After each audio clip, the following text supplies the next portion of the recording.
ஆண்டவரும் இரட்சகருமாகிய இயேசு கிறிஸ்துவின் நாமத்தினாலே உங்கள் யாவருக்கும் அன்பின் வாழ்த்துக்களை தெரிவித்துக் கொள்கிறோம். மீண்டும் உங்களை எல்லாம் இந்த ஞாயிறு ஆராதனையிலே சந்திப்பது மிகுந்த மகிழ்ச்சி அளிக்கிறது. கர்த்தர் நல்லவராய் எங்களோடு கூட இருந்தார், உங்களோடும் கூட இருந்தார் என்று நான் விசுவாசிக்கிறேன். கர்த்தர் நல்லவரும் மிகவும் பெரியவருமாய் இருக்கிறபடினாலே என் தேவாதி தேவனுக்கே சகல கனமும் மகிமையும் உண்டாவதாக என்று சொல்லி ஹல்லேலூயா. ஒரு சில நிமிடம் அப்படியே கண்களை மூடி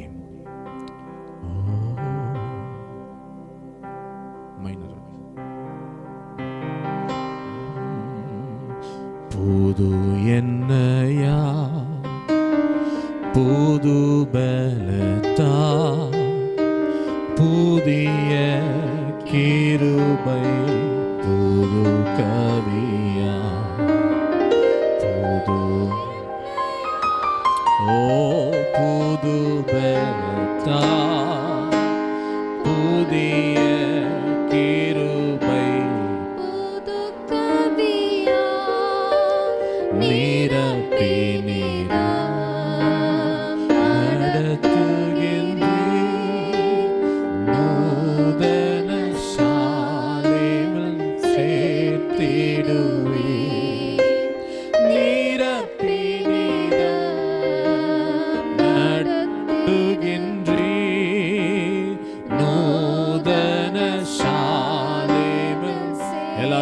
உம் பாதம் பணிந்தே பாதம் பணிந்தேன் என்னாலும் துதியே உம்மையன்றி பாடுவேன் இயேசுயா நன்பு பொங்குவே இயேசுயா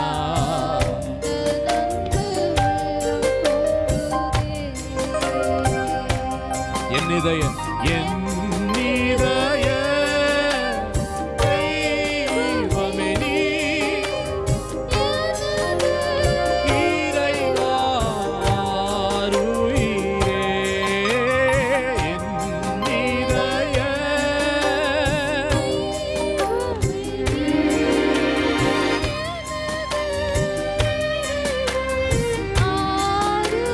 உண்மையா ஆண்டவரை பார்த்து சொல்லுங்க, இயேசுவே நேசமுகம் என்று கண்டிடுவே ஓ நேசிக்கிறே இயேசுவையே நேசிக்கிறே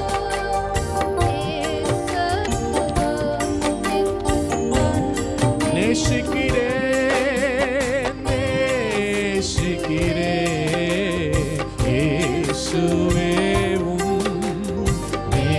நேசமுகம் கண்டிடுவே உம் பாதம் பணிந்தேன் என்னாலும் துதியே உம்மை அன்றி யாரை பாடுவே இயேசுயா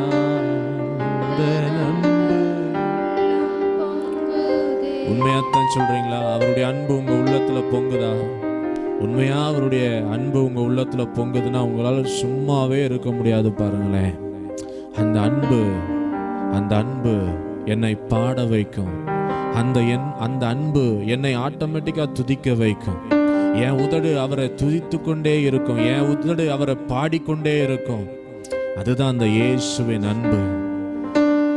ஓ உந்த அன்பு உள்ளம் பொங்குதே ஏசையா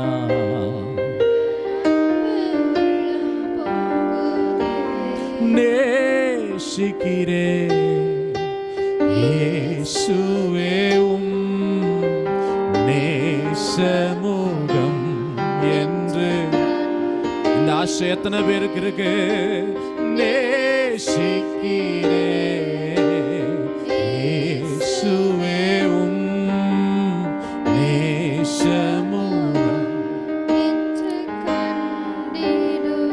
அவர் உண்மையா ஆராதிக்க வந்திருக்கிற உங்களுக்கும் எனக்கும் அவருடைய நேச முகத்தை இன்றைக்கு என் தெய்வம் காண்பிப்பார். விசுவாசிக்கிறவங்க கரங்களை தட்டி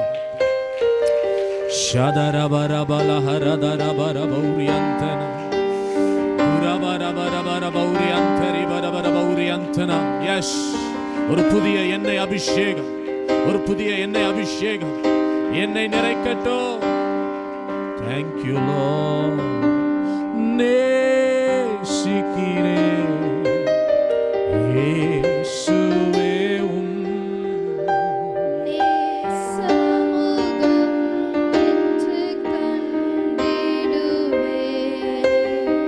Hallelujah.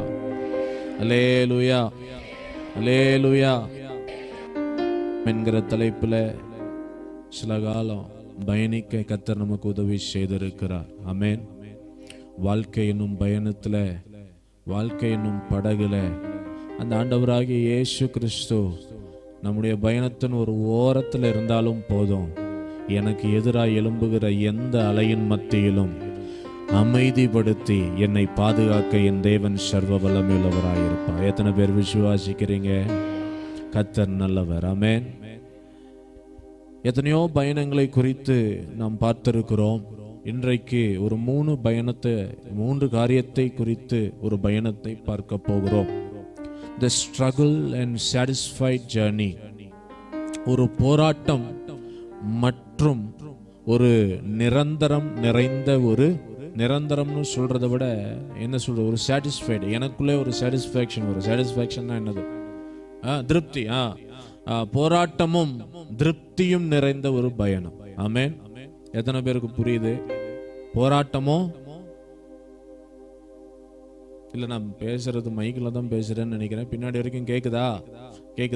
சொல்லுங்க பார்க்கலாம். என்னது? போராட்டமோ திருப்தி நிறைந்த ஒரு பயணம். ஆமென். இதுல 3 காரியத்தை நம்ம பார்க்க போகிறோம். முதல் காரியம், அண்ணன் கூட சேர்ந்ததும் சாட்டிஸ்ஃபைட் ஆனவன். 2, பாத்திரம் எல்லாம் எண்ணெயால நிறைஞ்சதும் சாட்டிஸ்ஃபைட் ஆனது. 3, எனக்கு இருக்கிற இவ்வளோ எண்ணெய் போதும்னு நினைச்சு சாட்டிஸ்ஃபைட் ஆனது. இந்த 3 காரியங்களை நாம் பார்க்க போகிறோம். சரியா? முதல் காரியம் என்னது? என்னன்னு சேர்ந்ததும் இப்ப என்னது? ஒரு சாட்டிஸ்ஃபேக்ஷன் வந்துருச்சு. ஆமென். சரி, இப்ப நம்ம வசனத்திற்கு நேராக நாம் கடந்து செல்வோம். ஆதியாகமம் 32வது அதிகாரம் 4-5 வசனங்களை நாம் வாசிக்கலாம். ஆதியாகமம் Genesis 32:4 and 5.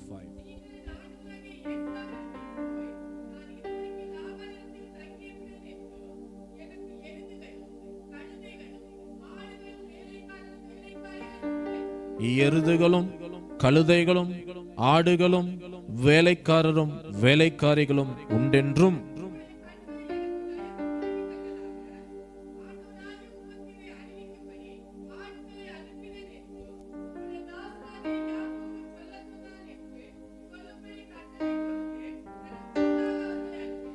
ஆமென்.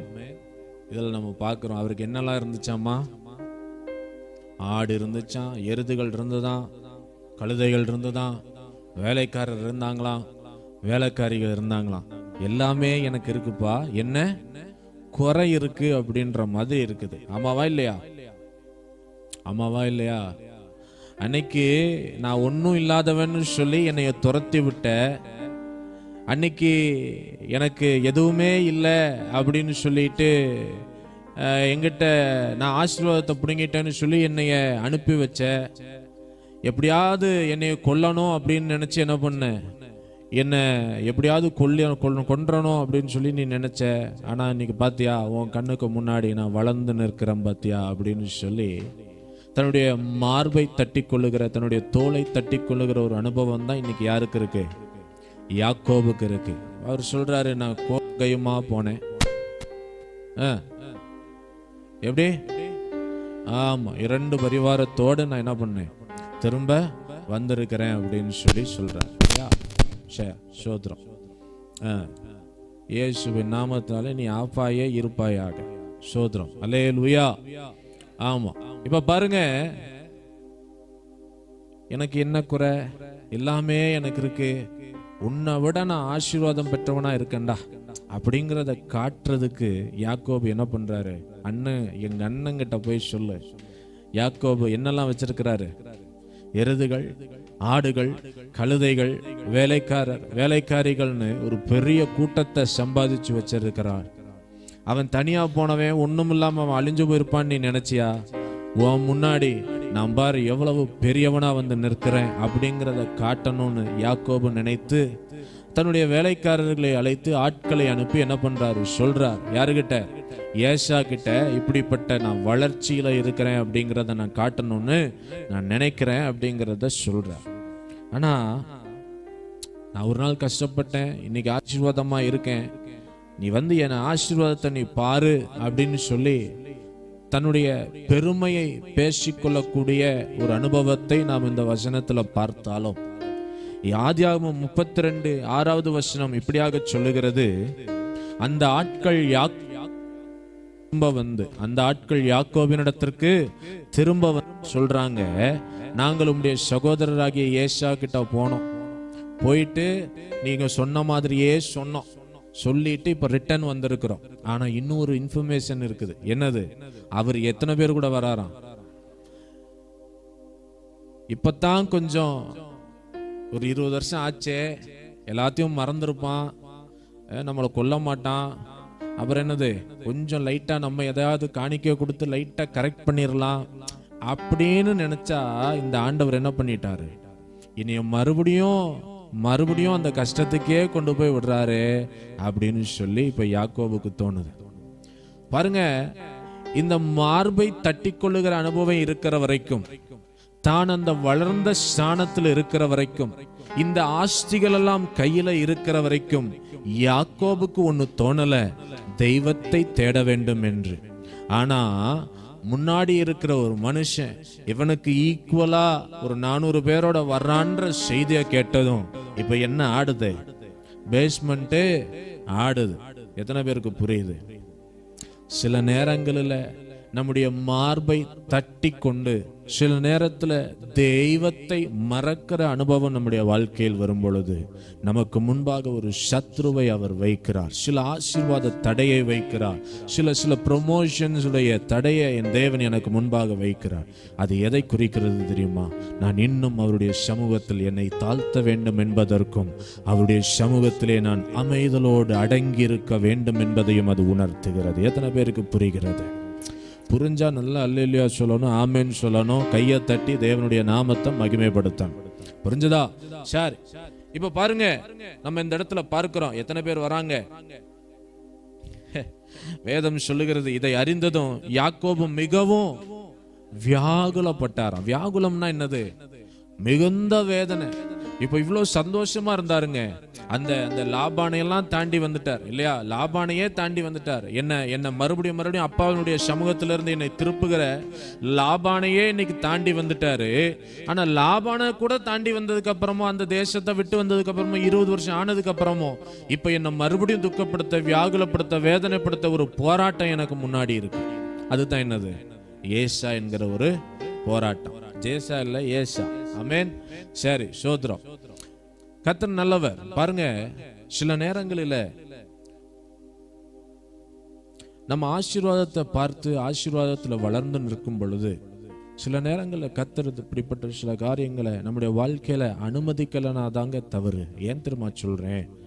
தேவனை மறக்க செய்கிற, ஆராதனைகளை மறக்க செய்கிற இந்த ஆசீர்வாதம் எனக்கு முன்பாக பெருசா நிற்கும் போது நான் நிச்சயமாக தேவனை மறந்து போகிறவனாக இருக்கிறேன். ஆனா எப்போ என் ஆண்டவர் இதை சுட்டி காட்டுகிறாரோ, ஒரு உணர்வுள்ள சபை, ஒரு ஞானமுள்ள சபை இந்த உணர்வை பெற்ற உடனேயே கர்த்தருடைய சமூகத்துல யாப்போக்கு என்னும் நதி அண்டையில முழங்கால் படியிட முன் செல்லும். ஆமெனா? ஆண்டவரை நான் மறந்துட்டேன்னு எனக்கு நல்லா தெரியும். ஒரு காலத்துல நல்லா ஓடினேன், தனிமையின் பாதையில நான் நடக்கும்போது தேவரே நீர் என்னோடு கூட இரும் சொல்லி ஜெபம் பண்ணிட்டே போனேன். அன்னைக்கு ராத்திரி எனக்கு சொப்பனம்லாம் வந்தது, பரலோக தூதர்கள் ஏறுகிறதும் இறங்குகிறதும், ஏணி படிக்கட்டுல ஏறுறது இறங்குறதான அனுபவம் எல்லாம் இருந்துச்சு. ஆனா இன்னைக்கு எதுவும் இல்லை, இன்னைக்கு யார் இல்லை, இன்னைக்கு சொப்பனங்கள் இல்லை, இன்னைக்கு தரிசனங்கள் இல்லை. நான் எல்லாத்தையும் சாதிச்சிட்டேன் அப்படிங்கிற ஒரு நிலைமைக்கு நான் வரும் பொழுது இப்ப மறுபடியும் ஆண்டவர் என்ன பண்றாரு? நீ சாதிச்சிட்டேன்னு நினைக்கிறதுக்கு முன்னாடி உன்னுடைய சாதனையை நான் வேதனையா மாற்றுகிறேன்னு சொல்லி ஒரு வியாகுலத்தை கர்த்தர் முன் வைக்கிறார். ஆமென். அல்லேலூயா. ஆண்டவர் சொல்றாரு, ஒரு நிமிஷம் யாக்கோபே, இங்க பாரு, நீ மட்டும் ஆசீர்வதிக்கப்படல, ஒரு சகோதரனாகிய ஏசாவை என்ன பண்ணி இருக்கிறான், ஆசீர்வாதம் பெற்று இருக்கிறான். அவன் ஆசீர்வாதத்தை இழந்தவன் உண்மைதான், சிரேஷ்டபுத்திர பாகத்தை இழந்தவன் உண்மைதான், தகப்பனுடைய ஆசீர்வாதத்தை இழந்தவன், தகப்பன் அவன் மேல கை வச்சு செய்ய வேண்டிய ஆசீர்வாதத்தை, முதல் ஆசீர்வாதத்தை இழந்தவன், அந்த பெரிய ஆசீர்வாதத்தை இழந்தவன். எஸ், ஆனா அவன் ஆசீர்வதிக்கப்படலைங்கிறது இல்லை, அவனும் ஆசீர்வதிக்கப்பட்டிருந்தான். எதற்கு தெரியுமா? ஒரு நாள் யாக்கோபு அவன் முன்பாக நிற்கும் பொழுது, இவன் தேவனை மறந்தவனா இருக்கும் பொழுது, அவன் ஆசீர்வதிக்கப்பட்டவனா இருந்தா தான் யாக்கோபுக்கு என்ன வரும்? தேவனை தேடணுங்கிற உணர்வு வரும். அப்பதான் அந்த பயம் வரும். ஆமாவா இல்லையா? ஆமாவா இல்லையா? இப்போ ஏசா ஆசீர்வதிக்கப்படலன்னு வச்சுக்கோங்களேன், ஏசா அந்த 400 ஆட்களோடு வரலன்னு வச்சுக்கோங்களேன், யாக்கோபு இன்னுமா ஜெபம் பண்றதுக்கு நினைச்சிருப்பாரு? நினைச்சிருக்க மாட்டார். இப்போ வியாகுலப்படுகிறார். வியாகுலப்பட்ட உடனே அவர் என்ன செய்கிறார்? முதல் காரியம் அவர் என்ன பண்ணாரு? அவர் தேவனுடைய சமூகத்துல போய் யாப்போக் என்னும் நதியில என்ன பண்றார்? எல்லாரையும் அக்கறைப்படுத்தி விட்டு தனிமையாய் அவருடைய பாதையில், அவருடைய கர்த்தருடைய சமூகத்தில் அவர் அமர்ந்திருக்கிறதை பார்க்கிறோம். அந்த இடத்துல நம்ம பார்க்கும்போது அவர் சொல்றாரு, அடியனுக்கு தேவரீர் காண்பித்த எல்லா தயவுக்கும் எல்லா சத்தியத்துக்கும் நான் எவ்வளவேனும் பாத்திரன் அல்ல. நான் கோலும் கையுமாய் இந்த யோர்தானை கடந்து போனேன். இப்பொழுது இவ்விரண்டு பரிவாரங்களையும் உடையவனானேன். என் சகோதரனாகிய ஏசாவின் கைக்கு என்னை தப்புவியும். அவன் வந்து என்னையும் பிள்ளைகளையும் தாய்மார்களையும் முறியடிப்பானே என்று அவனுக்கு நான் பயந்திருக்கிறேன் என்று சொல்லுகிறதை நம்ம பார்க்க முடிகிறது. ஆதியாகமம் 32:10-11. ஆமாவா?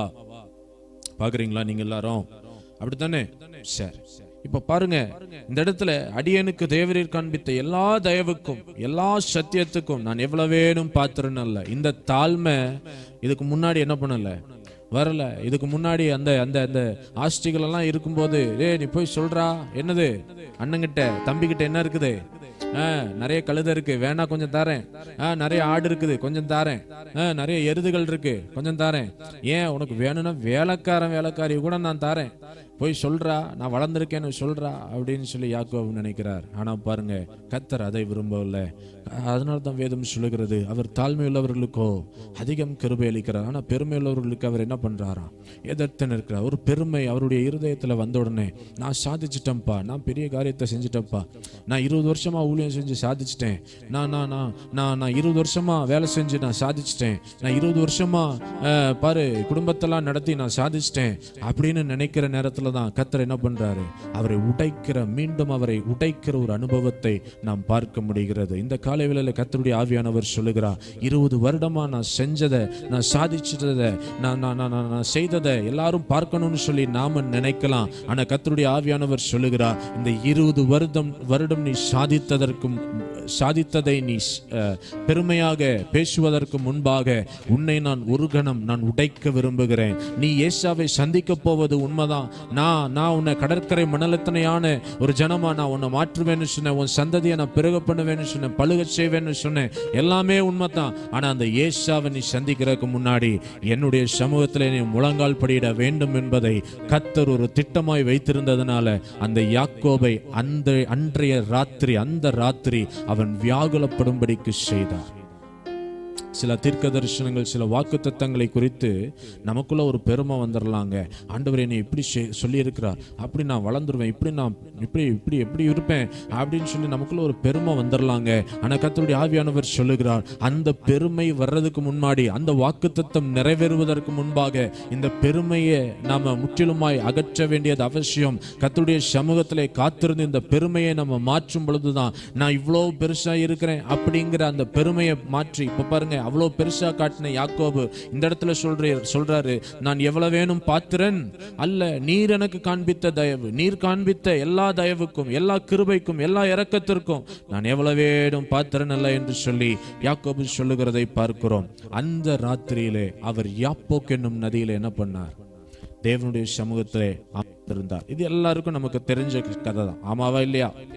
தேவன் தானே சொன்னாரு, உன்னை திரும்ப கூட்டிட்டு வருவேன்னு யாரு சொன்னாரு?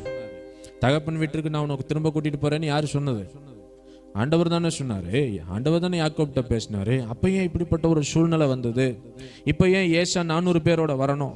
சில நேரம் நம்முடைய சுயம் சாகணுங்கிறதுக்காக, நம்முடைய செல்ஃபிஷ் டிசையர் சாகணுங்கிறதுக்காக சில வளர்ச்சிகளை நாம் பார்க்க முடியாதபடிக்கு சில சில சில சில காரியங்கள் நம்மை கூட்டிக் கொண்டே இருக்கும்படிக்கு செய்கிறார்.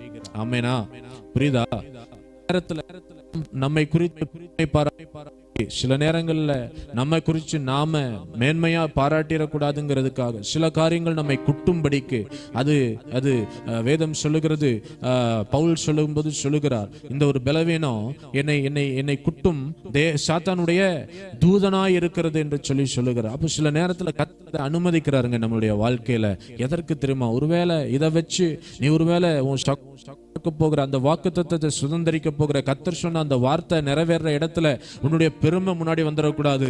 என்னுடைய வாக்குத்தத்தம் தான் முன்னாடி வரணுங்கிறத என் ஆண்டவர் பயங்கர திட்டமா இருக்கிறதுனால சில நேரங்களில் இந்த பெருமை வரும் பொழுது உடனே அவர் என்ன பண்றாரு, நமக்குள்ள ஏதோ ஒரு வேதனை, ஏதோ ஒரு வியாகுலத்தை கொண்டு வந்து, இந்த பெருமை உனக்கு வேண்டாம், இந்த பெருமை உனக்கு வேண்டாம், நீ ஊழியம் செஞ்சுட்ட சாதிச்சுட்டேங்கிற பெருமை வேண்டாம், நீ நீ நீ நீ நீ பணத்தை அதிகமா சேர்த்துட்ட, ஆஸ்தியை சேர்த்துட்ட, வீடு கட்டிட்டேங்கிற பெருமை வேண்டாம். இதற்கெல்லாம் முன்பாக தேவனுடைய சமூகத்துல வந்து நீ என்னுடைய சமூகத்துல நீ தாழ்ந்துரு, நீ தாழ்த்து, உன்னை நான் தாழ்த்தும் பொழுது நான் சொன்ன வாக்குத்தத்தத்தையும் நான் சொன்ன அந்த வார்த்தையையும் நல் வார்த்தைகளையும் இஸ்ரவேல் வீட்டார் சொன்ன அந்த நல் வார்த்தைகளை நான் உன்னில் நிறைவேற்றுவேன் என்று கர்த்தருடைய ஆவியானவர் சொல்லுகிறார். அல்லேலூயா, அல்லேலூயா. அதனால தான் இன்னைக்கு நம்மளை விட பெரிய பலத்தவர்களை நமக்கு முன்பாக வைத்திருக்கிறார். சில நேரங்களில் இந்த அதனால தானே நம்ம இந்த யாப்போக்கு வந்திருக்கிறோம். நம்ம இன்னைக்கெல்லாம் ஆசீர்வதிக்கப்பட்டு நல்லா இருந்திருந்தோம் அப்படின்னு சொன்னால் இன்னைக்கு ஞாயிறு ஆராதனை கூட நம்ம வந்திருக்க மாட்டோம்ல. சில நேரத்தில் கர்த்தர் நம்மளை நல்லா ஆசீர்வதிச்சதுனாலையோ என்னவோ தெரியல, அந்த ஞாயிறு ஆராதனையை மிஸ் பண்ணிட்டு வேற எங்கேயாவது போகிறதுக்கு கூட நமக்கு தோணுதில்ல. அதனால தான் அந்த அந்த அந்த அந்த அந்த சாத்தானுடைய தூதன் நம்மளை அடிக்கடி குட்டிக்கிட்டே இருக்கிறான். எதுக்கு கர்த்தர் அனுமதிக்கிறார்? எதுக்கு? இந்த இடத்த இந்த யாப்போக்கை விட்டு நீ போகக்கூடாது அப்படின்னு சொல்லிட்டு. அதனால தான் நம்ம ஜெபிக்கிறோம், அதனால தான் நம்ம தனியாக போராடுறோம், அதனால தான் நம்ம இயேசுப்பாவையே பார்க்குறோம். ஆமாவா இல்லையா? எல்லாமே கைக்கூடி வர்ற மாதிரி இருக்கு. ஆனா பார்த்தா ஒண்ணுமே கைக்கூடி வரல. காரணம் என்ன அப்படின்னு சொன்னா, இன்னும் நம்ம என்ன பண்ணணும்? கர்த்தருடைய சமூகத்துல தாழ்த்தணும், பலகணிகளை திறந்து ஜெபிக்கணும். அப்படிங்கிறதுக்காக கர்த்தர் இந்த காரியங்களை நம்முடைய வாழ்க்கையில் அனுமதிக்கிறார். ஆமென். ஏன் ஆண்டவர் என்னை மட்டும் சோதிக்கிறாரு? ஏன் ஆண்டவர் என் குடும்பத்தை மறந்துட்டாரு? ஏன்னா சம்திங் சம்வேர் ராங். அப்படிதானே பாஸ்டர் ராஜு ஒரு பாட்டு பாடியிருப்பார், something somewhere wrong, something somewhere wrong. கேட்டது இல்லையா நீங்கெல்லாம்? சரி, நீங்கெல்லாம் முழிக்கிறத பார்த்தா இப்படி இல்லாம ஒரு பாட்டு இருக்குன்ற மாதிரி இருக்கு. சரி, இருக்கட்டும். இப்ப பாருங்க, இப்போ இந்த யாக்கோபு செய்கிற ஒரு காரியத்தை நம்ம பார்க்கிறோம். அவர் என்ன பண்றாருன்னா, அந்த ராத்திரியில அவர் படுத்துட்டு நடுராத்திரியில எழுந்து, எப்படி நடுராத்திரியில எழுந்து தன்னுடைய மனைவி பிள்ளைகளெல்லாம் அக்கறைப்படுத்திட்டு, எப்படி தன்னுடைய மனைவி பிள்ளைகளெல்லாம் என்ன பண்ணாராம்? ஆமா, இந்த ஒயிட்னர் வச்சு ஃபெவிகால் வச்செல்லாம் அப்புறமா ஒட்டிக்கலாமியா. இங்க கவனிங்க, சரியா? ரைட், இங்க பாருங்க. என்ன சொன்னேன்?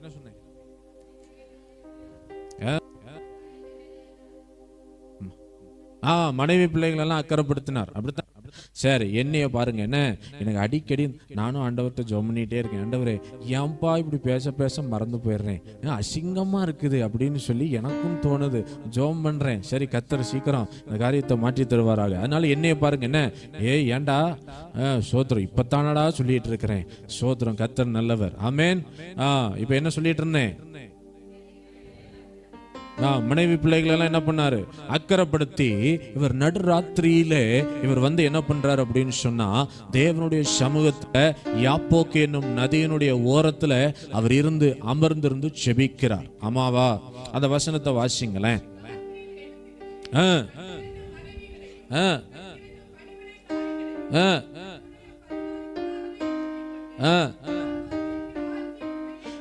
24வது வசனம். யாக்கோபு பிந்தி தனித்திருந்தான். அப்பொழுது ஒரு புருஷன் பொழுது விடியும் அளவும் அவனுடனே போராடி அவனை மேற்கொள்ளாததை கண்டு. இப்ப பாருங்க, தேவதூதனுக்கே என்ன கொடுக்கிறாரு? டஃப் கொடுக்கிறார். எப்படி? தேவதூதனுக்கே டஃப் கொடுக்கிறாரு. ராத்திரி முழுவதும். இப்போ எத்தனை பேர் விசுவாசிக்கிறீங்க, நம்ம ஜெபிக்கிற, நம்ம வேண்டுதல் செய்கிற எந்த ஒரு இடத்திலும் தேவ தூதர்கள் இறங்கி வர்றாங்கன்னு? ஆமேனா? இப்ப பாருங்க, யாப்போக் என்னும் நதியில யாக்கோபு ஜெபம் பண்ணணும்னு முடிவு பண்ண உடனே அங்கிருந்து என்ன பண்ணியாச்சு? தேவதூதன் இறங்கி வந்தாச்சு. எங்க இறங்கி வந்தாச்சு? யாப்போக்கு நதியில இறங்கி வந்தாச்சு. அவன் தங்கி இருந்த, அவன் தனித்திருந்த, அந்த ஜெபம் செய்ய வேண்டும் என்று முழங்கால் படியிட்டு இருந்த அந்த இடத்திற்கு தேவதூதன் வந்துட்டான். இப்ப என்ன நடக்குது? யாக்கோபு சொல்றான், ஆண்டவரே, நீர் தானே என்கிட்ட சொன்னீர், நீர் தானே எனக்கு வாக்குத்தத்தம் பண்ணினீர், ஏன் இப்படிப்பட்ட ஒரு சூழ்நிலை?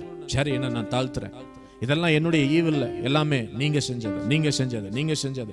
இப்போ ஒப்புரவு ஆக ஆக ஆக தன்னை தாழ்த்தி தாழ்த்தி ஒப்பு கொடுக்க கொடுக்க இப்போ தேவதூதனுக்கும் என்ன பண்றதுன்னு தெரியல. இப்போ ஒரு ரெஸ்லிங் நடக்குது, அப்படிதானே? ஒரு யுத்தம் நடக்குது, ஒரு போராட்டம் நடக்குது. அந்த இடத்துல வேதம் சொல்லுகிறது, அவன் அவன் அவன் மேற்கொள்ளாததை கண்டு. யாரு மேற்கொள்ளாததை கண்டு? யாரு மேற்கொள்ளாததை கண்டு? ஏய், பைபிள் எந்த பேஜ்ல இருக்குது? எந்த அதிகாரத்துல இருக்குது? 32. அதுல எங்க அந்த வசனம் இருக்குன்னு கண்டுபிடிச்சு சொல்லுங்க பார்க்கலாம், சீக்கிரம். என்ன பிள்ளைகள் சொல்லுங்க பார்க்கலாம், எங்க இருக்குது அந்த வசனம்? ஏங்க பிள்ளைகள் தானே சொன்னேன். பிள்ளைகள் சொல்லுங்க. 25 என்ன வசனம்? படிங்க பார்க்கணும். எவனை மேற்கொள்ளாததை கண்டு? யாக்கோப. யார் மேற்கொள்ளல? பாருங்க, எங்க ஒருத்தன் ஜெபம் பண்ணி தூதனாலேயே ஒருத்தனை மேற்கொள்ள முடியல அப்படின்னு சொல்லி வேதம் சொல்லுகிறது. கையை தட்டி தேவனுடைய நாமத்தை மகிமைப்படுத்தணும். நாம் ஜெபிக்கிற எந்த ஒரு ஸ்தானத்திலும் அவர் இறங்கி வருகிறார் என்பதை நாம் அறிந்திருக்கிறோம். ஆமாவா? அப்ப தேவதூதன் நம்முடைய ஜெபத்தை அவர் கேட்டு சில நேரங்களில் இந்த ஜெபத்துல ஒரு போராட்டம் வருது பாருங்க. யாக்கோபு தூதன்ட்ட தோத்து போறதுங்கிறது வேற, ஆனா தூதன் யாக்கோபிட்ட தோத்து போறதுங்கிறது வேற. ஆமேனா? தூதனை விட சற்று சிறியவனாய் படைத்துள்ளேன்னு சொல்லி சங்கீதக்காரன் சொல்லுகிறார். ஆனா அதுக்காக நான் சின்னவன் தான், சின்னவன் ஆயிரமும் சிறியவன் பலத்த ஜாதியும் ஆவான் என்று சொல்லப்பட்டிருக்கிறபடி இந்த சின்ன யாக்கோபு இந்த பெரிய தூதனிடத்துல தோற்று போகல, ஜெயிக்கிறத மேற்கொள்றத நம்ம பார்க்கிறோம். சில நேரத்துல சில ரன்னிங் ரேஸ் நடக்கும் போது நீங்க பார்த்திருப்பீங்க இல்லையா? 4 பேர் 5 பேர் ஓடுவாங்க. 4 பேர் 5 பேர் ஓடும் போது, டேய் இங்க இங்க 4 பேர் 5 பேர் ஓடுவாங்களா? ரன்னிங் ரேஸ்ல எத்தனை பேர் ஓடுவாங்க? நீங்க பதில் சொல்ல அப்படின்னு சொன்னா நான் மறுபடியும் கேள்வி கேட்பேன். சரி, இப்ப எத்தனை பேர் ஓடுவாங்க? ஒரு 4-5 பேர் ஓடுவாங்களா? இப்ப 5 பேர் ஓடுறாங்கன்னு வச்சுக்கோங்க. இங்க யாரு நல்லா ஓடுவா? யார் ஃபர்ஸ்ட் பிரைஸ் வாங்கியிருக்கீங்க ரன்னிங்ல? எல்லாம் சோம்பேறியா? பீட்டர் ஓடி இருக்கிறாராமா. நம்ம பீட்டர் அப்படின்னு சொன்னாலே பேதுருன்னு அர்த்தம். பேதுருன்னு சொன்னாலே அதுக்கு அர்த்தம் கொஞ்சம் அந்த அந்த அந்த முந்திரி அப்படின்னு சொல்லி ஒரு அர்த்தம் இருக்கு இல்லையா? அந்த மாதிரி என்னது, நம்ம பீட்டர் என்னது, முந்தி முந்தி முந்திரி முந்திரியா முந்தி முந்தி என்ன பண்ணியிருக்கிறாரு? முன்னாடி போய் ஃபர்ஸ்ட் பிரைஸ் வாங்கி இருக்கிறார். அப்ப பாருங்க, இப்போ இந்த ஃபர்ஸ்ட் பிரைஸ் வாங்குறவரு ஓடிட்டே இருக்கும்போது கூட இன்னொருத்தரும் என்ன பண்ணுவாங்க? சில நேரத்துல மேற்கொள்ளுகிறதை நம்ம பார்க்க முடியும். சில நேரத்துல முன்னாடி வருவாங்க, அப்புறம் பின்னாடி போவாங்க. சில நேரத்துல முன்னாடி வருவாங்க இல்லையா? நம்ம எலெக்ஷன் கவுண்டிங்க சொல்றேன், இது உங்களுக்கு புரியல போல் இருக்குது. எலெக்ஷன் கவுண்டிங் நியூஸ்ல பார்த்திருக்கீங்களா இல்லையா? ஆமா ஆமா, சிலர் பார்த்திருக்கீங்களா? 1,80,000 இருப்பாங்க. அதுக்கப்புறம் இங்க இருக்கிறவங்க, கீழே இருக்கிறவங்க எப்படி இருப்பாங்க? ஒரு 30,000 இருப்பாங்க. அப்புறம் திடீர்னு பார்த்தா 1,80,000, இது 75,000 இருக்கும். 5,000 தான் வித்தியாசமா. ஐயோ, யார் ஜெயிக்க போறா? யார் ஜெயிக்க போறா? பார்த்தா திடீர்னு இவங்க 1,90,000 மாறிடுவாங்க. அப்புறம் கொஞ்ச நேரம் கழிச்சு பார்த்தா மறுபடியும் என்ன பண்ணுவாங்க? 1,50,000 மாறிடுவாங்க. ஆமாவா இல்லையா? ஏதோ நான் மட்டும் தான் பார்த்த மாதிரியும் நீங்களாம் பார்க்காத மாதிரியும் முழிக்கிறதை பார்த்தா பார்த்துருக்கீங்களா இல்லையா? இப்போ இந்த மாதிரி தான் என்ன நடக்குது? சில நேரத்துல யாக்கோபு தேவதூதன் அவன் ஜெயிக்கணும்னு மேற்கொள்ள பார்க்கிறான். ஆனா மேற்கொள்ள முடியல. யாக்கோபு இப்ப ஜெயித்துட்டே இருக்கிறான். அப்படின்னா என்ன அர்த்தம் தெரியுமா? அந்த ஜெபத்தின் அளவு ஜாஸ்தியாகி கொண்டே இருக்கிறது என்று அர்த்தம். பொழுது விடிய வரும்போது, இதுதான் ரொம்ப முக்கியமான ஒரு விஷயம். பொழுது விடிய வரும் பொழுது நான் போகிறேன், என்னை போக விடு என்று சொல்லி தேவதூதன் சொல்லுகிறார். ஆமாவா? அந்த வசனம் எங்க இருக்கு? படிங்க. நான் போகட்டும், பொழுது விடுகிறது என்றார். இப்போ பாருங்க, தேவதூதன் நான் போறேன்பா இவ்வளோ நீ என்னை மேற்கொண்டுட்டே இருக்கிற, நீ என்னை ஜெயிச்சுட்டே இருக்கிற, நான் போகிறேன் அப்படின்னு சொல்லி சிலர் பார்த்துருக்குறீங்களா? சிலர் நான்லாம் சின்ன வயசில் கிரிக்கெட் விளையாடும்போது அப்படித்தாங்க, நானும் எங்கள் அண்ணனும் விளையாடுவோம். ஆனால் பாவம் தான் எங்கள் அண்ணன், ரொம்ப கஷ்டம்தான். என்ன தெரியுமா, நான் பேட்டிங் பிடிப்பேன், எப்படி அடிப்பேன், ஆனால் பால் ஸ்டெம்பில் பட்டுரும். அப்போது எங்கள் அண்ணன் அவுட்டு அப்படிம்பா. அப்போ நான் சொல்லுவேன், அது ஏதோ மரம் வந்த மாதிரி இருந்துச்சு, நான் இப்படின்னு, அதனால இது அவுட்டு கிடையாது அப்படின்னு சொல்லி நான் என்ன பண்ணுவேன், ஆமாம் சொல்லுவேன். இப்போ இந்த மாதிரி தான் என்னது, ஆமாம் மேற்கொள்ள அந்த தேவதூதன் என்ன பண்ற, ஐயோ இவனை இதுக்கு மேலே என்னால் மேற்கொள்ள முடியலன்னு சொல்லிட்டு, இவனை என்னால் ஜெயிக்க முடியலன்னு சொல்லிட்டு நான் போறேன்னு சொல்லுவேன். ஆனால் போக மாட்டாங்க. ஆமாவா இல்லையா? எப்பவுமே நான் போறேன்னு சொல்றவங்க தாங்க போக மாட்டாங்க. இருக்கிறேன்னு சொல்றவங்க திடீர்னு போயிடுவாங்க. ஆமேனா?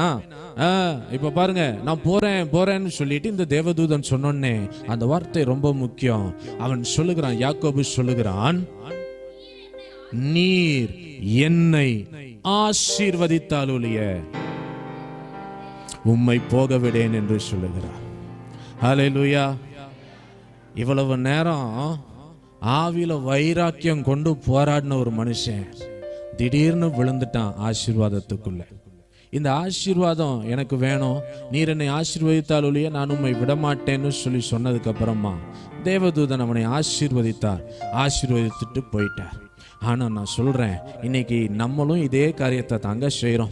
சில நேரத்தில் நம்ம போராடிட்டு கடைசியில் அந்த ஜெயிக்கிற தருணத்தில் தேவதூதனை மேற்கொண்டான் என்று சொல்லி அந்த சரித்திரம் படைக்க வேண்டிய அந்த தருணத்தில் நீங்களும் நானும் ஏதோ ஒரு ஆசீர்வாதத்தை பார்த்து விழுந்து போகிறோம். அதற்கு பிறகு அவங்க ஜெபிக்கல பாருங்களேன். அதுக்கப்புறமா போச்சு பாருங்களேன். அதுக்கப்புறம் யாப்போக்கின் அனுபவம் மாறி போச்சு பாருங்களேன். போராடி தூதன் மேற்கொள்ள முடியாத ஒரு அனுபவம் போகி இப்பொழுது என்னை ஆசீர்வதியும் என்று சொல்லி அவமானத்தோடு அந்த ஆசீர்வாதத்தை மட்டும் வாங்கிட்டு தேவனுடைய சமூகத்தில் தொடர முடியாமல் அந்த ஆசீர்வாதம் அவருக்கு முன்பாக ஒரு தடையாய் காணப்பட்டது.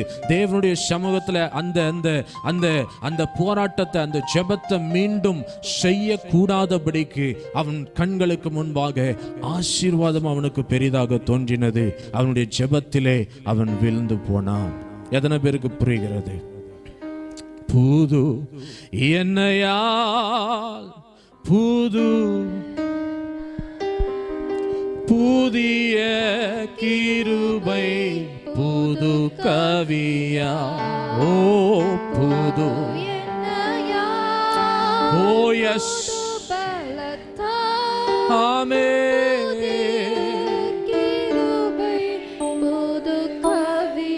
நிரப்பினிதம் நடத்துகின்றே நூதன சாலேமில் சேர்த்திடுவேன். நிரப்பினிதம் நடத்துகின்றே.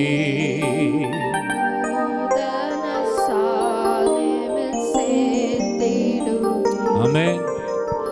இந்த ஆசீர்வாதம் அவனுடைய ஜெபத்தை முடித்து போட்டது. இன்னைக்கு நம்முடைய வாழ்க்கையில கூட ஒரு காலத்துல இந்த ஆசீர்வாதத்தை பார்க்க முடியாம இருக்கும் பொழுது, கர்ப்பத்தின் கனி ஆசீர்வாதத்தை நம்மளால பார்க்க முடியல, சம்பள உயர்வு என்கிற ஆசீர்வாதத்தை நம்மளால பார்க்க முடியல, ஓ ஹல்லேலூயா பண கஷ்டம் என்கிற ஆசீர்வாதத்தை பார்க்க முடியல, வீட்டில் சாப்பாடு என்கிற ஒரு ஆசீர்வாதத்தை பார்க்க முடியாத ஒரு சூழ்நிலை இருக்கும் பொழுது, நாம் கர்த்தருடைய சமூகத்தில் யாப்போக்கு என்னும் நதியவே கதியா வச்சு அங்கேயே நாம் அமர்ந்திருந்தோம். தேவனுடைய சமூகத்தையே நோக்கி பார்த்தோம்.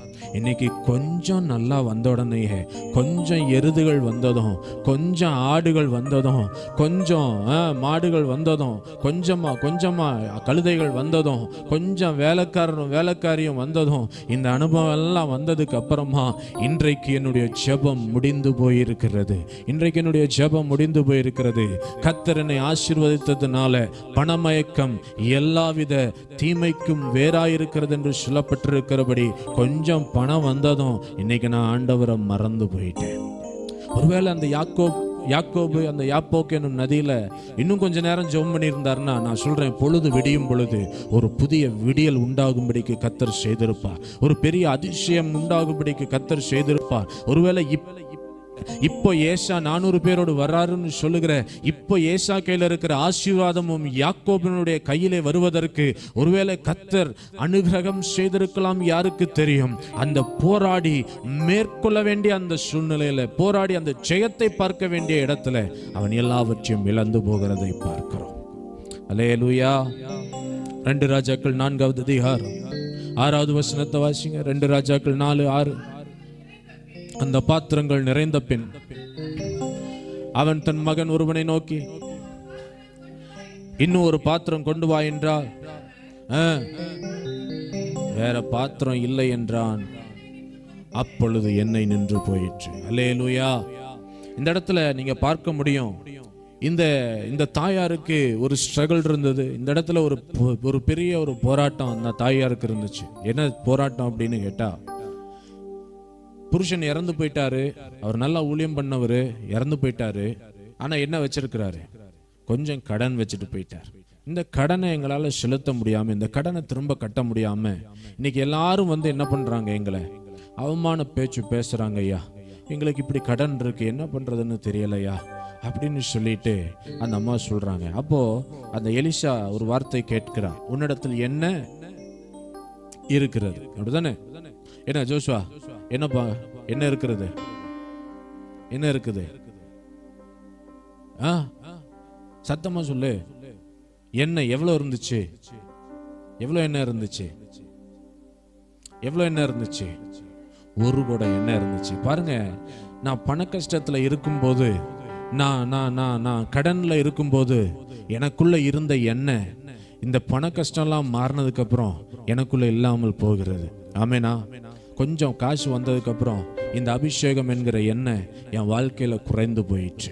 ஆமேனா? எத்தனை பேர் ஆமேன்னு சொல்ல முடியும்? உண்மையாவே அப்படி குறைஞ்சிருந்தா ஆமேன்னு சொல்ல முடியும். உண்மையாவே குறையலன்னு சொல்றவங்க மட்டும் அல்லேலூயா சொல்லுங்க பாப்போம். யாருமே இல்லை. சரி, சோத்திரம், அல்லேலூயா. பாருங்க, கர்த்தருடைய ஆவியானவர் ஒரு காரியத்தை நமக்கு கற்றுக் கொடுக்கும் பொழுது அந்த காரியத்தை நம்ம கற்றுக்கொள்ளணும். எப்படி? கர்த்தருடைய ஆவியானவர் நமக்கு ஒரு காரியத்தை கற்றுக் கொடுக்கும் பொழுது அதை நாம் கற்றுக்கொள்ள வேண்டும். திறந்த இருதயம் உள்ளவர்களாக, திறந்த செவி உள்ளவர்களாக நாம் அதை கற்றுக்கொள்ள வேண்டியது மிக அவசியம். ஒரு நிமிஷம் அப்படியே எல்லாரும் எழுந்து நிறுங்க பார்க்கலாம். ரொம்ப நேரம் உட்கார்ந்து சிலருக்கெல்லாம் முதுகு வலிக்குது, குறுக்கு வலிக்குது, கால் வலிக்குது, அப்படிதானே? ஒரு நிமிஷம் அப்படியே எல்லாரும் எழுந்து நிறுங்க பார்க்கலாம். ஓ புது என்னையா, புது பலத்தா,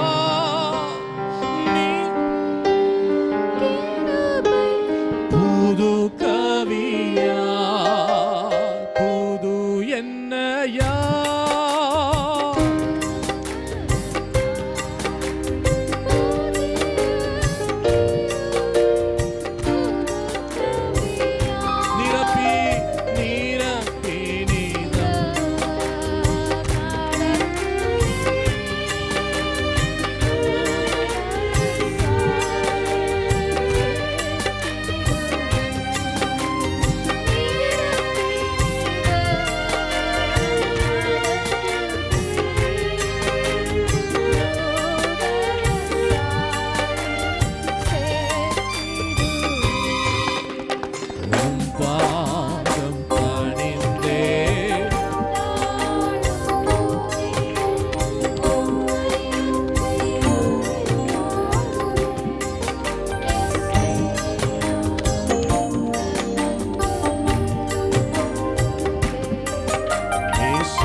பாருங்க, இந்த பாத்திரம், இந்த ஒரு குடம் எண்ணெய் மட்டும்தான் இருக்கு. இப்ப எலிசா கேட்கிறாரு, உங்ககிட்ட என்ன இருக்கு? ஒரு குடம் எண்ணெய் தான் இருக்கு. சரி, உன் அயல் வீட்டுக்கார இடத்துல போய், எப்படி உன் பக்கத்து வீட்டுக்காரங்க கிட்ட எல்லாம் போய் என்ன வாங்கிட்டு வா, என்ன வாங்கிட்டு வா, என்ன சகோதரர் சொல்லுங்க, என்ன வாங்கிட்டு வா, பாத்திரம் வாங்கிட்டு வான்னு சொல்றாங்க. இப்போ இந்த அம்மாவுக்கு பையன் இருக்கிறான். அந்த பையன் ஓடி போய் என்ன பண்றான்? பக்கத்து வீட்டுல எல்லாம் போய், ஐயோ எல்லாருக்கிட்டையும் போய் என்ன வாங்கிட்டு வர்றாரு? பாத்திரம்லாம் வாங்கிட்டு வர்றார். பாத்திரமா வாங்கிட்டு வர்றார். பாத்திரமா வாங்கிட்டு வரேன். எதுக்கு? ஏதோ நீங்க நடக்க போகுது, ஏதோ ஒன்று நடக்க போகுது, ஏதோ ஒன்று நடக்க போகுது. நான் சொல்றேன், ஊழியக்காரன் வந்து ஜெபிச்சா ஏதோ ஒன்று நிச்சயம் நடக்கும். உண்மையில் உக்ரானக்காரன் வந்தா நிச்சயமா ஏதோ ஒரு அற்புதம் என்னுடைய வீட்டிற்குள்ள, என் வாழ்க்கையில நிச்சயமா நடக்கும். விசுவாசிக்கிறவங்க கரங்களை தட்டி எஸ். புது என்னையா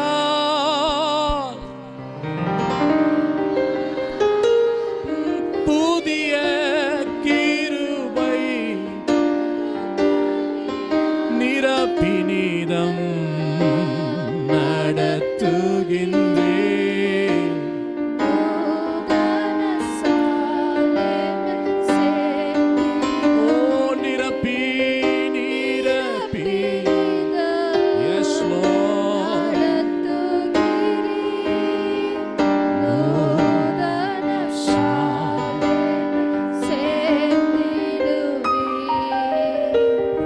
பாத்திரம் எல்லாம் இப்ப கொண்டு வந்து சேர்த்தாச்சு. எலிசா சொல்றாரு, என்ன சொல்றாரு? எடுத்து ஊத்து. உங்ககிட்ட இருக்கிறது என்னது? சத்தியத்தை வாங்கு, அதை விற்காது. அப்படியே ஞானத்தையும் உபதேசத்தையும் புத்திமதியையும் வாங்கு. உங்ககிட்ட என்ன இருக்கோ அதை இன்னைக்கு போடு, நான் அதை ஆசீர்வதிப்பேன். கர்த்தருடைய ஆவியானவர் சொல்றார். நீங்க சொல்லலாம், என்கிட்ட ஒரே ஒரு படம் தான் இருக்கு, இதை சாப்பிட்டு நானும் என் பையனும் சாகலான்னு இருக்கிறோம். எப்படி கடன் அடைக்கிறதுன்னு தெரியல, நான் என்ன செய்ய போறேன்னு தெரியல. கர்த்தருடைய ஆவியானவர் சொல்லுகிறார், உங்ககிட்ட இருக்கிறத இன்னைக்கு கொண்டு வந்து இங்க வை. நான் இதை எப்படி மாற்ற வேண்டுமோ அப்படி நான் மாற்ற சர்வ வல்லமையுள்ள தேவனாய் இருப்பேன் என்று கர்த்தருடைய ஆவியானவர் சொல்லுகிறார். ஒரு குடம் என்னதானப்பா இருக்கு, இத்தனை பாத்திரம் இருக்கே, காலி பாத்திரம் இருக்கே, சந்தேகப்படாதீங்க. முன்னாடி இருக்கிற என்னுடைய தேவையை நான் எப்படி பூர்த்தி செய்வேன்? எல்லாத்தையும் இங்கே கொண்டு வந்து எலிசாட்ட கொடுத்துட்டா நான் என் தேவையெல்லாம் என்ன பண்ணுவேன்? என்னுடைய தேவையை நான் என்ன செய்வேன்? நான் சொல்றேன், அந்த எலிசாவின் இடத்துல அதை கொண்டு வந்துட்டா போதும். அதற்கப்புறம் அந்த தேவை எப்படி சந்திக்கப்படுகிறதுங்கிறது நமக்கே தெரியாது. ஏன்னா அவர் 5 அப்பமும் 2 மீனும் இருந்தா போதும் 5000 புருஷர்கள் சாப்பிட்டு 12 கூடை நிறைய எடுக்க செய்ய சர்வ வல்லமையுள்ள தேவனாயிருப்பார். நீங்க ஒருவேளை வனாந்தரத்துல நடக்கிறவங்க இருந்தாலும் நான் சொல்றேன், வனாந்தரத்துல காடைகளை உண்டு பண்ணவும் மன்னாவை உண்டு பண்ணவும் என் தேவன் சர்வ வல்லமையுள்ளவராயிருப்பார். ஓ, நான் இளைஞனாய் இருந்தேன், நான் முதிர் வயது உள்ளவனும் ஆனேன், ஆனாலும் நீதிமான் ஒருபோதும் அப்பத்துக்கு இறைந்து திரிந்ததை என் கண்கள் காணவில்லை, என் சந்ததி அதை காணாது. ஏன்னா நான் என் தேவனால் ஆசீர்வதிக்கப்பட்டவன். ஹல்லேலூயா. ஒரு சேமிப்பு, கர்த்தருடைய சமூகத்தில் ஒரு சேமிப்பு. அந்த தீர்க்கதரிசிகளின் புத்திரர் அவர் அன்னைக்கு ஊழியம் செஞ்சு எதையோ சேமிச்சு வச்சாருங்க. உலக பிரகாரமா சில கடனை வாங்கிட்டார், தப்புதான். உலக பிரகாரமா சில கடனை வாங்கிட்டார். ஆனா பாருங்க, அவர் ஊழியம் செய்ய செய்ய செய்ய அதை சேமித்து வச்சுக்கிட்டே இருந்தார். பாருங்க, இன்னைக்கு ஒரு குடம் என்ன மட்டும்தான் இருக்குன்னு சொல்லி அந்த அம்மா அழுகும் போது, நான் என்ன செய்வேன்னு தெரியாம முழி பிதுங்கி நிற்கும் போது, என் தேவன் அந்த பண்டக சாலையிலிருந்து எடுத்து என்னை போஷிக்க வல்லமையுள்ளவராயிருப்பார். நான் எவ்வளவுக்கு எவ்வளவு நான் சேர்த்து வைக்கிறேனோ அவ்வளவுக்கு அவ்வளவாய் என் தேவன் என்னுடைய அந்த சூழ்நிலை, ஒரு வறட்சியான சூழ்நிலை, வனாந்திரத்தின் சூழ்நிலையா வரும்போது என் தேவன் அதை ஆசீர்வதிக்க வல்லமையுள்ளவராயிருக்கிறார். ஊத்த ஊத்த ஊத்த பாத்திரம்லாம் நிறைஞ்சுக்கிட்டே இருக்குது, பாத்திரம் நிறைஞ்சுக்கிட்டே இருக்கு, பாத்திரம் நிறைஞ்சுக்கிட்டே இருக்கு. இப்ப அந்த அம்மா கேட்கறாங்க, கடைசியா என்ன கேட்கறாங்க? ஏய் மகனே, வேற பாத்திரம் இருக்கா? அவன் என்ன சொன்னான்? நான் சொல்றேன், இன்னைக்கு நம்முடைய வாழ்க்கையில இந்த எண்ணெயாகிய அபிஷேகத்தை ஏற்றுக்கொள்ள மனம் இல்லை. என்னைக்கு போதும் அல்லது என்னைக்கு வேற பாத்திரம் இல்லைன்னு நம்ம சொல்றோமோ அன்றைக்கு இந்த எண்ணெய் நின்று போய்விடும். அல்லேலூயா. அதனால தான் அவளுடைய இருதயத்துல இன்னும் அந்த எண்ணெயை நான் வாங்கணும், இன்னும் அந்த அபிஷேகத்தை நான் வாங்கணுங்கிற எண்ணம் இல்லாம போனதுனால தான் அந்த அபிஷேகமாகிய எண்ணெய் நின்று போயிற்று. ஒருவேளை இந்த இடத்துல இந்த சத்தத்தை கேட்டுக்கொண்டிருக்கிற சகோதரா சகோதரி, இந்த எண்ணெய் எனக்கு வேணுங்கிற ஒருவேளை ஒரு எண்ணமும் தாகமும் உங்களுக்குள்ள இருக்கும் அப்படின்னு சொன்னா, இப்போ அதை நிரப்ப என் தேவன் வல்லமையுள்ளவராய் இருப்பார். கண்களை மூடி ஆண்டவரை பார்த்து சொல்லுங்க. ஒருவேளை உங்க பாத்திரம் இன்னும் காலியா இருக்குதுன்னு சொல்றீங்களா, ஆண்டவரே என் பாத்திரத்தை நான் காலிப்படுத்த விரும்புகிறேன். ஓ எஸ், ஹல்லேலூயா. இப்பொழுதே ஒரு புதிய எண்ணெய் அபிஷேகத்தினால், ஒரு புதிய எண்ணெய் அபிஷேகத்தினால், ஒரு புதிய எண்ணெய் அபிஷேகத்தினால் சகோதர சகோதரிகளை நிரப்ப, வாலிப பிள்ளைகளை நிரப்ப என் தேவன் சர்வ வல்லமையுள்ளவராய் இருப்பார். எல்லாரும் கண்களை மூடி கண்ணை மூடி. Yes, receive the anointing in Jesus name. இயேசுவின் நாமத்தினால் ஒரு புதிய எண்ணெயை பெற்றுக்கொள், ஒரு புதிய எண்ணெயை பெற்றுக்கொள், ஒரு புதிய எண்ணெயை பெற்றுக்கொள்ளுங்க. எஸ், இதுவரைக்கும் செய்த ஊழியத்தின் எண்ணெய் அல்ல, இனிமேலும் பிரகாசிக்க செய்கிற, இனிமேலும் ஒரு விசேஷித்த எண்ணெயை என் மேல ஊற்றி என்னை எழுந்து பிரகாசிக்க செய்கிற ஒரு அபிஷேகத்தை கர்த்தர் இந்த காலை வேளையில ஊற்றி கொண்டிருக்கிறார். Receive it.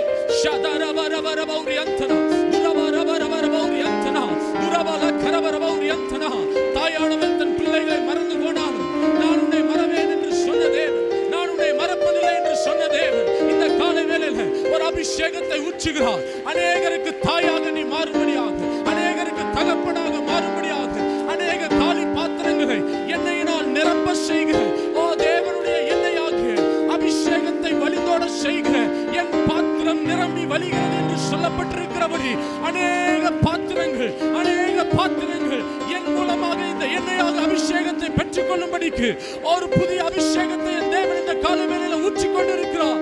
Receive it.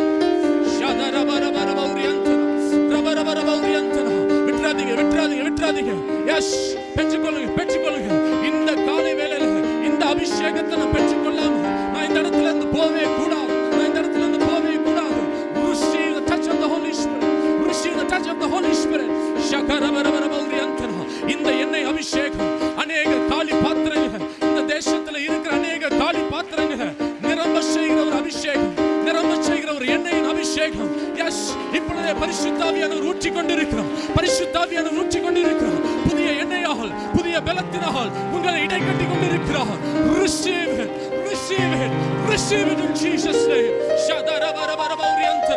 அவர் பாகுபாடு பார்க்கிற தெய்வம் அல்ல. அவர் சகோதரர் என்று பார்ப்பதில்லை, சகோதரிகள் என்று பார்ப்பதில்லை, வாலிபர் என்று பார்ப்பதில்லை, சிறு பிள்ளைகள் என்று பார்ப்பதில்லை. ஒவ்வொருவருக்கும் இந்த அபிஷேகத்தை என் தேவன் கட்டளையிடுகிறார். ஒவ்வொருவருக்கும் என் தேவன் இந்த அபிஷேகத்தை கட்டளையிடுகிறார்.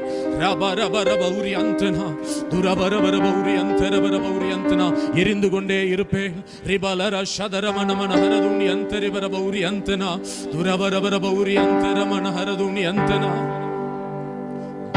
இருப்பேன். எரிந்து கொண்டே இருப்பேன்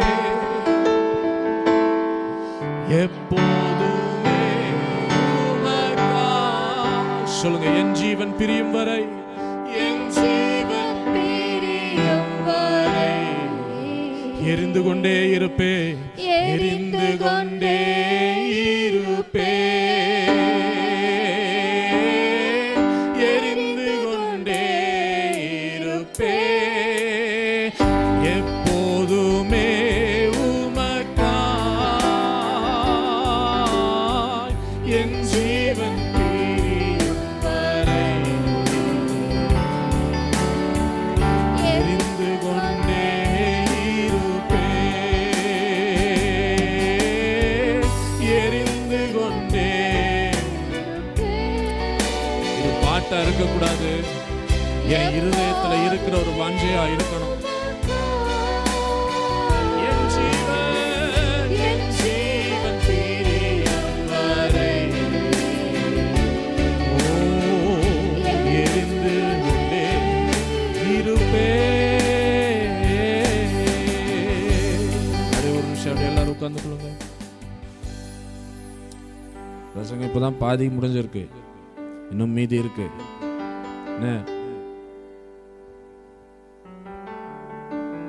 இந்த எண்ணெயின் அபிஷேகம், இந்த எண்ணெயின் அபிஷேகம் ஊற்றப்பட்டு கொண்டே இருக்கணுங்க. யோசித்து பாருங்க, ஒரு குடம் எண்ணெய் இருக்கும்போது, காலி பாத்திரம்லாம் அடுக்கி வச்சிருக்கும் போது எண்ணெய் ஊத்திட்டே இருந்தது அப்படின்னு சொன்னா இன்னும் என் பாத்திரத்தை நான் காலி ஆக்கிட்டே இருக்க வேண்டியது மிகவும் அவசியம். ஆமென்.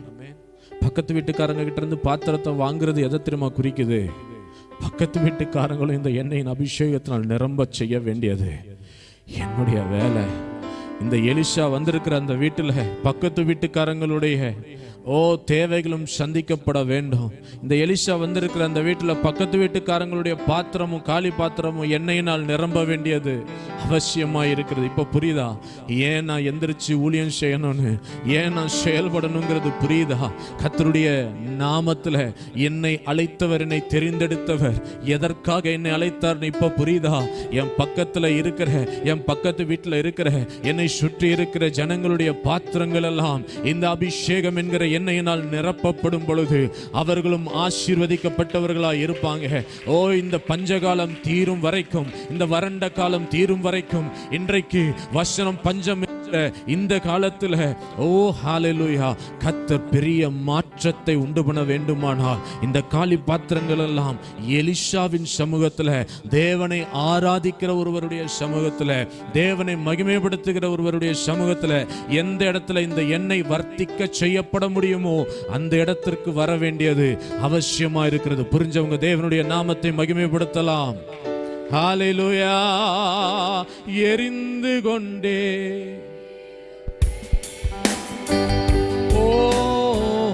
எப்போதுமே என் ஜீவன் வீரியும் வரை எரிந்து கொண்டே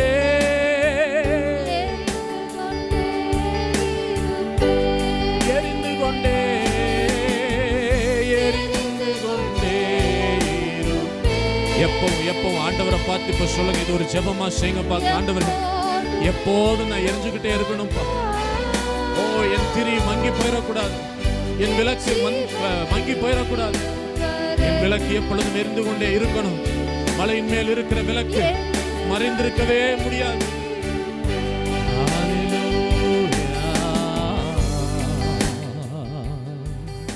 ஆமென், ஆமென். எப்போ நம்முடைய பாத்திரத்துல இந்த எண்ணெய் குறையாததா இருக்க வேண்டும். வேதம் சொல்லுகிறது, நீதிமான் என்னை தயவாய் குட்டி என்னை கடிந்து கொள்ளட்டும், அது என் தலைக்கு எப்படி இருக்குமா? எண்ணெயை போல் இருக்கும். ஆமென். நான் நிரம்பிட்டேன்னு போதும்னு நினைக்கிறோம்னா இதுக்கு மேல என் தேவனால அற்புதம் செய்ய முடியாது. இதுக்கு மேல என் தெய்வத்தால நம்மை அபிஷேகிக்கவே முடியாது. எப்போ ஒன்று மட்டும் மறந்துடாதீங்க, எப்பொழுதும் தேவனை இருதயத்துல துதிச்சுக்கிட்டே இருக்கணும். என்ன மக்களே, ஆண்டவரை என்ன பண்ணிட்டு இருக்கணும், ஏசப்பாவை என்ன பண்ணிட்டு இருக்கணும், எப்பவும் துதிச்சுக்கிட்டே இருக்கணும். நான் என்னுடைய சொந்த வேலையை செய்யலாம், நான் ஸ்கூல்ல இருக்கலாம், நான் ஒரு வேலை படிக்கலாம், பெரிய ஆளா இருக்கலாம்ப்பா. என்னதான் இருந்தாலும் இந்த எண்ணெயின் அபிஷேகம் என் இருதயத்துல என்ன பண்ணணும், ஊறிட்டே இருக்கணும். அது ஊறிட்டே இருக்கணும். என் பாத்திரத்தை காலியாக்கி எதையும் கொண்டு நம்ம என்ன பண்ணிடக்கூடாது. பாத்திரம் காலியா இருக்குதுங்கிறதுக்காக எதையாவது கொண்டு நிரப்பிடாதீங்கய்யா. எண்ணெயை ஊற்றுவதற்கு பரிசுத்த ஆவியானவராகிய என் தெய்வம் அந்த எண்ணெயை ஊற்றுவதற்கு தடையா எப்பொழுதும் என் பாத்திரம் இருந்துடவே கூடாது. அதனால எதையாவது போட்டு நிறைச்சிடாதீங்க. சரியா?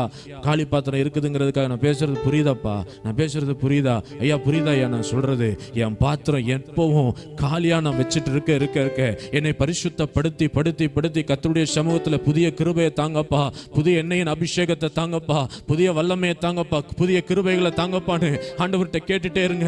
அவர் புதுசா ஊத்திக்கிட்டே இருப்பார். என் பாத்திரம் நிரம்பி வழிகிற அந்த அனுபவத்தை என் தேவன் செய்து ஹalleluya, அந்த நிரம்பின ஒரு பாத்திரம் தாங்க பரலோக ராஜ்யத்திற்குள்ள பிரவேசிக்க முடியும். ஹalleluya. மத்தேயு 25வது அதிகாரம் 3-4 வசனத்தை வாசிங்க பார்க்கலாம்.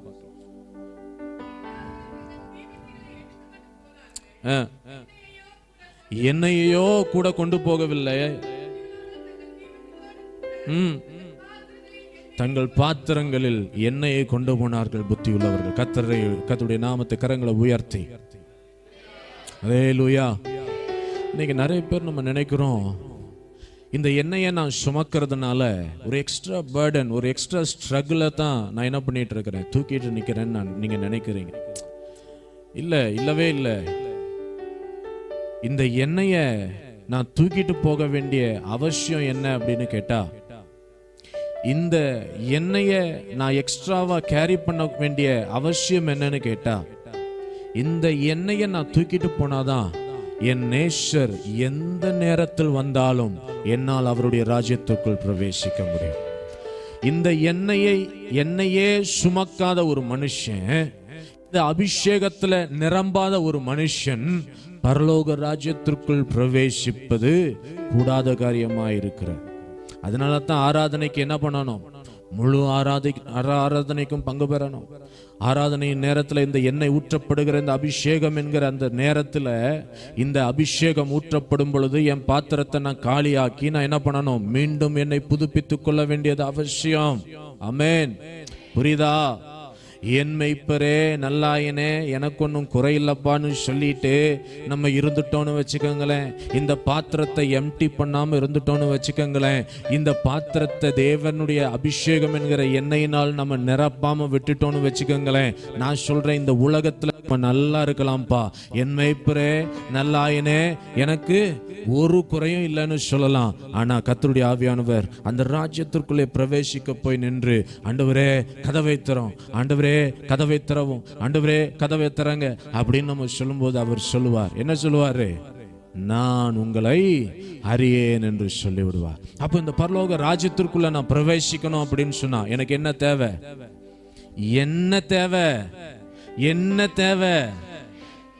என்னையவே பார்த்து திரும்ப கேட்காதீங்க, என்ன தேவை? என்ன தேவைன்னு? என்ன தேவை? எண்ணெயாகிய அபிஷேகம் தேவை. ஆமென். ஆமெனா? பாருங்க, இந்த இடத்துல நம்ம பார்க்கிறோம், ஒரு புத்தி இல்லாதவர்கள் என்ன பண்ணாங்களாம்? கையில என்ன கொண்டு போலையாம்? இந்த எண்ணெயின் அபிஷேகம் வேணுங்கிற எண்ணம் உங்களுக்குள்ள இல்லைன்னா நீங்க புத்தி இல்லாதவங்க.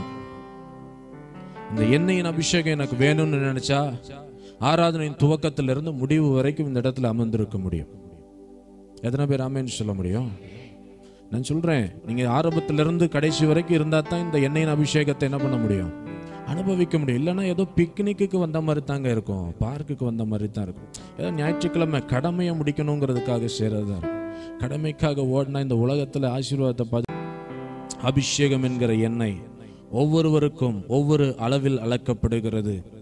இன்னைக்கு நிறைய பேர் என்ன பண்றோம்னா, சிறு பணத்திற்காக நம்ம ஓடுறோம். ஞாயிற்றுக்கிழமை ஆராதனையை விட்டுட்டு ஓடுறோம். ரட்சகரை சேவிக்க வேண்டும் என்று இந்த எண்ணெயாகிய அபிஷேகத்தை சுமந்து செல்லுகிறார்களோ அவர்களால் தான் இந்த வாசலுக்கு பின்னாக இருக்கிற அந்த பரலோக ராஜ்யத்திற்குள்ளே பிரவேசிக்க முடியும். ஆமென். ஆமென். எத்தனை பேருக்கு புரியுது? அப்படியே அவர்கள் வாங்க போன போது மணவாளன் ஆயத்தமாயிருந்தவர்கள் அவரோட கூட கல்யாண வீட்டிற்குள் பிரவேசித்தார்கள். கதவும், அந்த வசனத்தை எல்லாரும் சேர்ந்து வாசிங்க பார்க்கலாம். 25:10, Matthew 25:10. Let's read it together. அப்படியே அவர்கள் வாங்க போன போது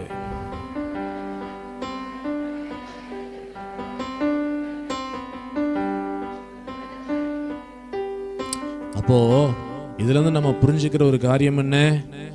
எண்ணெய் குறைந்து போகவோ எண்ணெய் நின்று விடவோ நாம் ஒரு நாளும் காரணமாகி விடவே கூடாது. இந்த எண்ணெய் என் மேல ஊற்றிக்கொண்டே இருக்கும் பொழுது, கர்த்தர் என்னை இந்த அபிஷேகத்தில் நிரப்பிக்கொண்டே இருக்கும் பொழுது ஒரு பிரகாசம் இருக்கும் இல்லையா? விளக்கு எடுத்துக்கங்க. விளக்கு என்ன வேணும்? எண்ணெய் ஊத்திட்டே இருக்கும் இல்லையா? நம்ம நம்ம நம்ம கார்த்திகை தீபம் அன்னைக்கு எல்லாரும் என்ன பண்ணுவாங்க? அது வைப்பாங்க. அது பேர் என்னது? தீபமா? அந்த விளக்கா? அந்த விளக்கு வைப்பாங்க இல்லையா? அப்போ பாருங்க, சிலர் என்ன பண்ணுவாங்க, சிலர் பற்ற வச்சுட்டு அதை அணைஞ்சதுக்கு அப்புறம் விட்டுருவாங்க. ஆனால் சிலர் ஊத்திட்டே இருப்பாங்க, எண்ணெயை ஊத்திக்கிட்டே இருப்பாங்க. ஏன்? அது எரிஞ்சுக்கிட்டே இருக்கணும். நான் தூங்குற வரைக்கும் அது என்ன பண்ணணும்? எரிஞ்சுக்கிட்டே இருக்கணும் அப்படின்னு சொல்லி நினைப்பாங்க. இன்றைக்கு கர்த்தருடைய ஆவியானவர் எதைத்தான் சபைக்கு, சபையின் இடத்துல அதைத்தான் விரும்புகிறாருங்க. இன்றைக்கு சபை எழுந்து பிரகாசிக்கிற ஒரு விளக்காக, யோவான் எழுந்து பிரகாசிக்கிற ஒரு விளக்காக இருந்தார்னா அந்த யோவான் மட்டும் அப்படி இருக்கணும்னு இல்லை. இன்னைக்கு இந்த பூரண சுவிசேஷ பெந்தைகோஸ்தே சபை ஒண்டிப்புதூர்ல இருக்கிற இந்த சபை, என் சத்தத்தை கேட்டுட்டு இருக்கிற இந்த சபை எழுந்து பிரகாசிக்கிற விளக்காய் இருக்க வேண்டும் என்பது கர்த்தருடைய வாஞ்சை. ஆமென். இந்த எண்ணெயாகிய அபிஷேகம் குறைந்து போயிட்டா என்னால எரிந்து பிரகாசிக்க முடியாது, நான் ஒரு விளக்கா மாற முடியாது. பாருங்க, ஒரு விளக்கா நம்ம மாறணும் அப்படின்னு சொன்னாதான் அநேகருக்கு we can be a light. நம்ம இருளிலே நடக்கிற அநேக ஜனங்களுக்கு நம்ம வெளிச்சமா இருக்கணுங்கிறதுக்காகத்தான் இந்த எண்ணெயாகிய அபிஷேகம் நம்ம மேல ஊற்றப்படுகிறது. அதை நான் சொன்னேன் இல்லையா, அந்த பாத்திரம் காலி ஆயிட்டே இருக்கணும்னு சொல்லிட்டு. பாருங்க, பாத்திரம் காலி ஆயிட்டே இருக்கணும்னா இந்த எண்ணெய் ஏதோ ஒரு இடத்துல என்ன பண்ணணும், ஊத்திக்கிட்டே இருக்கணும். ஆமாவா இல்லையா? அப்போ இருளில் இருக்கிற ஜனங்கள் மத்தியில இந்த விளக்காய் எண்ணெய் ஆண்டவர் வச்சிருக்கிறார் அப்படின்னு சொன்னா, இந்த எண்ணெயை என் ஆண்டவர் ஊற்றி கொண்டே இருக்கணும் அப்படின்னு சொன்னா, நான் என்ன பண்ணணும், இந்த எண்ணெயை என்ன பண்ணணும், மற்றவர்களுக்கு கொடுத்து கொடுத்து கொடுத்து இந்த எண்ணெயாகிய அபிஷேகத்தை மற்றவர்களுக்கு கொடுத்து நான் ஒரு விளக்காய் மாறும் பொழுது ஒரு பிரகாசம் உள்ள ஒரு நட்சத்திரமாய் என்னை என் தேவன் மாற்ற வல்லமை உள்ளவராய் இருப்பார். அவங்களுக்கு தான் இந்த கிரீடத்துல என்னது இருக்கு, முத்துக்கள் இருக்கு. முத்துக்கள்னா என்ன பண்ணும், முத்துனா ஜொலிக்கும். நீங்களாம் பார்த்ததே இல்லையா? முத்துனா முத்துக்குமார் இல்லைங்க, முத்து இல்லை. முத்துனா என்னது, the pearl இல்லையா? அது என்ன பண்ணும், அது ஜொலிக்கும். அதை பார்த்தீங்கன்னா எப்படி இருக்கும், அப்படி கண்ணெல்லாம் என்ன பண்ணும், கூசும் இல்லையா?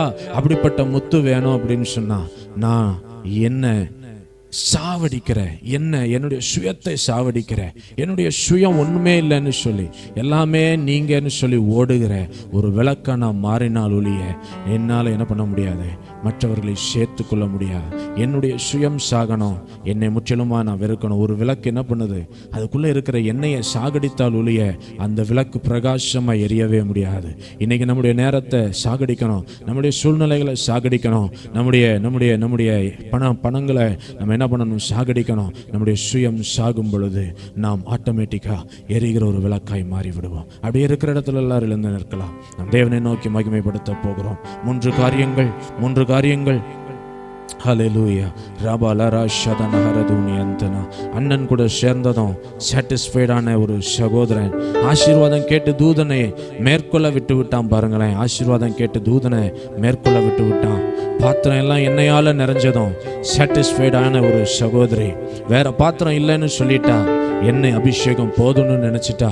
அந்த எண்ணெய் அபிஷேகம் நின்றுச்சு. பாருங்களேன், எண்ணெயை கூட வச்சிருந்த அந்த 5 கன்னிகைகள் நேசரோடு போனாங்க. உன் எண்ணெய் குறையக்கூடாது, எனக்கு இருக்கிற இவ்வளோ எண்ணெய் போதும்னு நினைச்சனாலையோ என்னவோ தெரியல, அந்த அந்த அந்த போதும் என்கிற மனப்பான்மை அந்த மீதமுள்ள 5 கன்னிகைகளை ஆவிக்குரிய ரீதியில வளர விடாம போயிடுச்சு. பாருங்களேன், 5 கன்னிகைகள் நேசர் வருகையில கைவிடப்பட்டாங்க. பாருங்களேன், இப்போ கேளுங்க, ஆண்டவரே இன்னும் அதிக எண்ணெய் எனக்கு வேணும், அல்ல குறையாத அந்த எண்ணெய் எனக்கு வேணும். எஸ், 2 நாளாகமும் 6வது அதிகாரம் 42 சொல்லப்பட்டிருக்கிறது, நீர் அபிஷேகம் பண்ணினவரின் முகத்தை புறக்கணிப்பதில்லை என்று சொல்லப்பட்டிருக்கிறது. இந்த அபிஷேகம் உங்களுக்குள்ள இருக்குமானா உங்களுடைய முகத்தை அவருடைய முகம் அல்லல் தட்டுவதே இல்லை. எஸ், அபிஷேகம் பெற்றவனுடைய முகத்தை அவர் புறக்கணிப்பதில்லை. ஓ ஹல்லேலூயா. சங்கீதம் 132:17 சொல்லுகிறது, ஒரு விளக்கை நான் ஆயத்தம் பண்ணினேன், நான் அபிஷேகம் பண்ணுவித்தவனுக்காக ஒரு விளக்கை ஆயத்தம் பண்ணினேன் என்று சொல்லப்பட்டிருக்கிறது. நீங்கள் அவராலே பெற்ற அபிஷேகம் உங்களில் நிலைத்திருக்கிறது. ஒருவரும் உங்களுக்கு போதிக்க வேண்டுவதில்லையே. அந்த அபிஷேகம் சகலத்தையும் குறித்து உங்களுக்கு போதிக்கிறது. அது சத்தியமா இருக்கிறது, பொய் அல்ல. அது உங்களுக்கு போதித்தபடியே அவர்கள் நிலைத்திருப்பீர்களாக என்று 1 யோவான் 2வது அதிகாரம் 27வது வசனம் சொல்லுகிறது. நான் மீண்டும் அந்த வசனத்தை உங்களுக்காக வாசிக்கிறேன். நீங்கள் அவராலே பெற்ற அபிஷேகம் உங்களில் நிலைத்திருக்கிறது, ஒருவரும் உங்களுக்கு போதிக்க வேண்டுவதில்லை என்று சொல்லப்பட்டிருக்கிறது. இந்த அபிஷேகம் இருந்தா அது என்னை போதித்து நடத்தும். இந்த அபிஷேகம் இருந்தா அவருடைய முகம் என்னை புறக்கணிப்பதில்லை. இந்த அபிஷேகம் இருந்தா ஓ ஹல்லேலூயா, நான் ஒரு விளக்காக மாற முடியும். எஸ், ஹல்லேலூயா. ஆண்டவரை பார்த்து சொல்லுங்க, ஆண்டவரே இந்த அபிஷேகம் எனக்கு தேவைப்பா, என்னை போதித்து நடத்துகிற இந்த அபிஷேகம் எனக்கு தேவை. அந்த அபிஷேகம் சகலத்தையும் குறித்து உங்களுக்கு போதிக்குங்க. அது சத்தியமா இருக்கிறது, பொய் அல்ல. அது உங்களுக்கு போதித்தபடியே அவர்கள் நிலைத்திருப்பீர்களாக என்று சொல்லப்பட்டிருக்கிறது. அபிஷேகம் போதிக்கும், நிலைத்திருங்க. அபிஷேகம் போதிக்கும், நிலைத்திருங்க. ஆண்டவரை நோக்கி பார்த்து இது அமைதியா இருக்கிற நேரம் இல்லை. பாருங்களேன், இந்த அபிஷேகம் எனக்கு வேணும்னு வாஞ்சையோடு கேட்கணுங்க. வாஞ்சையோடு கேட்டீங்கன்னா கர்த்தர் நிச்சயமாக இந்த காலை வேளையில உங்களை அபிஷேகித்து அனுப்புவார். எஸ், ஹல்லேலூயா. உமக்காய் அனுதினமும் ஓடிட, உமது ராஜ்யத்தை கட்டிட,